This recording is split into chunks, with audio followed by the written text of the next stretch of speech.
جی قاری صاحب، آج آپ نے انتخابات کے لیے کاغذات جمع کروائے ہیں، کیا کہنا چاہیں گے اس حوالے سے؟ الحمدللہ، سب سے پہلے تو میں اللہ کا شکر ادا کرتا ہوں کہ مجھے اللہ رب العزت نے قافلہ شیخ الہند کے رضاکاروں میں چنا ہے، اور اسی سلسلے پر چلتے ہوئے آگے بڑھتے ہوئے الحمدللہ آج میں اپنے اکابر کی سنت پر عمل کرتے ہوئے جمعیت علماء اسلام کی طرف سے اور جمعیت علماء اسلام کی متفقہ امیدوار کی حیثیت سے یہ میرے لیے بہت بڑا اعزاز ہے، میں اللہ کا شکر ادا کرتا ہوں۔ مزید جیسے کہ آپ جانتے ہیں کہ جمعیت علماء اسلام بڑے صغیر میں اور بالخصوص پاکستان میں وہ واحد جماعت ہے جس کے منشور دستور اور عملی طور پر بھی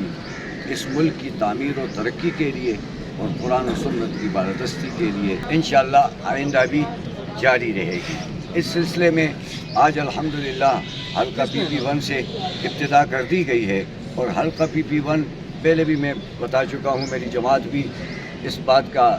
یعنی اعلان کر چکی ہے، آپ حضرات کو بتا چکی ہے کہ PP1 حلقہ اور تحصیل حضرت یہ علماء کا گڑھ ہے، دیندار لوگوں کا حلقہ ہے۔ یہ حلقہ پہلے بھی علماء کا تھا، آج بھی ہے، لیکن انشاءاللہ جس انداز سے اس مرتبہ میری جماعت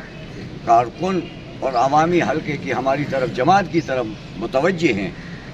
مجھے اللہ کی مدد و نصرت کے آثار واضح نظر آ رہے ہیں، اور انشاءاللہ اس میں اس بار کامیابی جمعیت علماء اسلام۔ مولانا صاحب، آپ کا رابطہ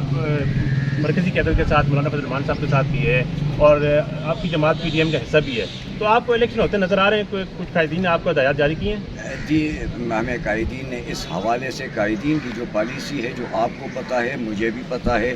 باقی تاحال کوئی نئی پالیسی قائدین نے کوئی جاری فی الحال نہیں کی۔ جب جاری ہوگی تو آپ کو بتا دیں گے، میڈیا کے ذریعے جب پریس کانفرنس کرے گی۔ الیکشن تو میرا خیال ہے نہ آپ کو ہوتا ہوا نظر آ رہا ہے، نہ مجھے فی الحال نظر آ رہا، حالات میں منحصر ہے، لیکن ہو بھی سکتے ہیں، واللہ عالم۔ پہلی بات یہ ہے کہ جس طرح میں نے بتایا، یہ اللہ کا خصوصی کرم ہے کہ شاید مجھے ایک عرصہ پہلے اگر ایسا ماحول ملا ہو تو ٹھیک، لیکن درمیان میں ہمیں ایسا خوشگوار ماحول نہیں ملا جو الحمدللہ اس وقت مل رہا ہے۔ جمعیت علماء اسلام کے اندر، جمعیت علماء اسلام کے باہر دینی جتنے بھی طبقے اور مذہبی حوالے سے سیاسی جماعتیں بھی ہیں اور ہمارے قریب ہیں، الحمدللہ سب سے رابطے اور بڑے اچھے رابطے، اور اس کے نتائج انشاءاللہ بہت جلد آپ کو نظر آئے گا۔ جمعیت علماء اسلام کا تو میرا خیال ہے یہ تاریخی نہیں ہے، نہ کسی کے لیے کوئی وکرا ہوا ہے۔ پچھلی مرتبہ گزشتہ دور میں 18 میں بھی جو انتخابات ہوئے ڈاکٹر صاحب، اس میں جمعیت علماء اسلام کے اندر شامل اور ٹکٹ پر بندے نے الیکشن لڑا، وہ شامل ہوئے، یہ ہوا۔ باقی جمعیت علماء اسلام کا بندہ تو کبھی کسی کے حق میں یا کسی اور دوسرے کہ مجھے میری تاریخ میں تو کوئی یاد نہیں کسی کے حق میں اس طرح وکرا ہوئے۔ جس طرح ڈاکٹر صاحب نے قاری صاحب کے صاحبزادے نے مطلب میجر طاہر کے ساتھ شمولیت اختیار وہ شمولیت تو نہیں تھی، وہ تو ایڈجسٹمنٹ تھی۔ تو ایسی ایڈجسٹمنٹ کے فیوچر میں بھی چانسز ہیں؟ سیاسی جماعتوں میں ہمیشہ ہوتے ہیں، فیوچر میں بھی چانسز جی، وہ تو مرکزی سطح پہ بھی ہوتے ہیں، نیچے سطح پہ جماعت فیصلہ کرے گی، اس کا تو پہلے جماعت کرے گی۔ ایڈجسٹمنٹ اور چیز ہے، شمولیت اور چیز۔ قاری صاحب، کہیں یہ اس بار بھی ایسا نہیں ہوگا کوئی دوسرا بندہ جماعت میں شامل ہو کے ٹکٹ کے لیے پھر اپلائی کرتے تو ایسا بتایا تو کوئی شامل ہونے آپ کے علم میں ہے تو پھر اس میں سوچ لیتے ہیں۔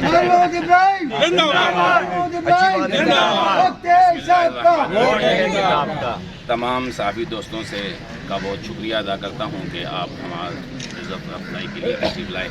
اور میں قاری محمد ابراہیم صاحب کو بھی مبارکباد دیتا ہوں اور چھچ کی عوام کو بھی مبارکباد دیتا ہوں کہ آپ کو اللہ کے فضل و کرم سے جمعیت علماء اسلام نے اور ایک ایسی جماعت نے نمائندہ دے دیا ہے۔ آپ ہمیشہ کہتے ہیں کہ ہمیں نیک لوگوں کی ضرورت ہے، ہمیں پاک دامن لوگوں کی ضرورت ہے، تو ہمیشہ تاریخ نے ہماری قیادت کی صداقت اور امانت پر گواہی دی ہے، اور گزشتہ کل ہماری قیادت کی صداقت اور امانت پر جو ایک گواہی آئی ہے وہ میڈیا کو تو سب کو پتہ ہے اور عوام کو بھی اب معلوم ہو گیا ہے کہ توشہ خانہ کا جو ایک سامنے آئے ہیں، حالات آئے ہیں. لوگ بڑا اعتراض کرتے تھے کہ قائد جمعیت 10 سال سے جو ہے کشمیر کمیٹی کے چیئرمین رہے ہیں اور مراعات لیے ہیں. آج یہ بات ثابت ہوئی ہے کہ قائد جمعیت کو کوئی تحفہ اگر ملا ہے تو قائد جمعیت ساتھ لے کر نہیں گئے، اور ان کے بیٹے کو جو ایک گھڑی دی ہے انہوں نے